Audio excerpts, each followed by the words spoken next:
Welcome to devlog number 4 of my Gradius or Nemesis clone. This is the last devlog of this mini project, which is my third weekly project out of 9. The deadline is here and I'm finished. What you see here is what I managed to do during the 1 week that I've been making this.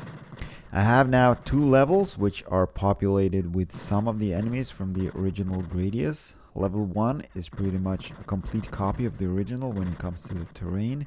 Obviously, it's not the same because all the different enemies are not there. At the end of level 1, there are the volcanoes, and then I have a shorter level 2 with the big core boss at the end, which kind of behaves like in the original.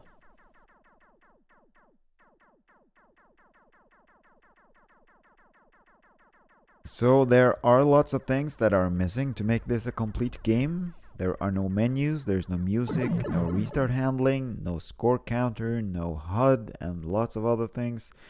And during this project, that was not my focus and not my priority. For some things like menus and things, I know that I can make them. It's just that 1 week is not that long, especially when you have a full-time job and other obligations in your spare time. So what I'm saying, really, there is a limit to what I will be able to do when I just spend 1 week on this, and that's okay.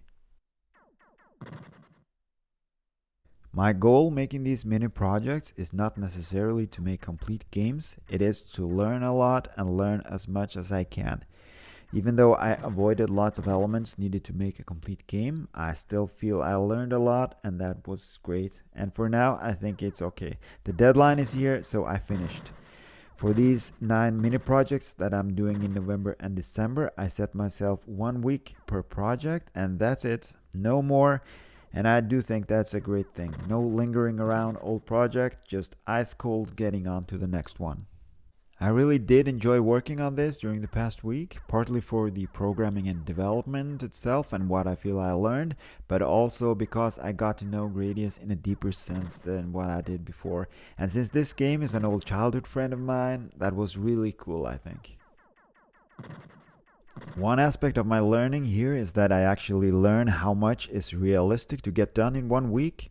I guess that's valuable when it comes to getting a good grip on scoping, and that will come in handy when I set out on longer projects, which I will do after New Year.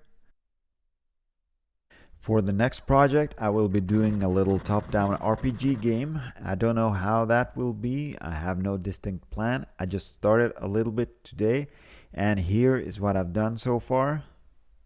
I'm using a tile map for the level, except for the torches, as I somehow couldn't manage to use animated tiles in the tile map. I've incorporated lighting both around the player and also on the torches, so the lights of the torches are flickering a bit, and I think that's really cool. It kind of sets the mood. I have also 2 ways of controlling the player, both by keyboard and by clicking with the mouse on the map. So when you click on the map, the player will walk over to where you clicked.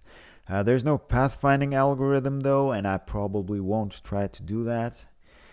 So this will be my project for the coming week, the 4th out of my 9 weekly game dev projects, and I'm really looking forward to see what will come out of this one.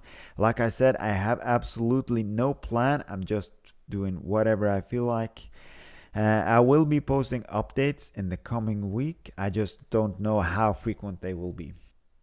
If you liked this video, please give it a thumbs up. If you want to follow me on my game dev journey, please subscribe. I will be working through the remainder of this year and through the next year to learn enough game dev to actually publish a game on Steam, and that is my long-term goal. In the months leading up to that, I will create projects of increasing size and eventually start development on something larger in the coming summer. So take care, and I will see you in my next videos.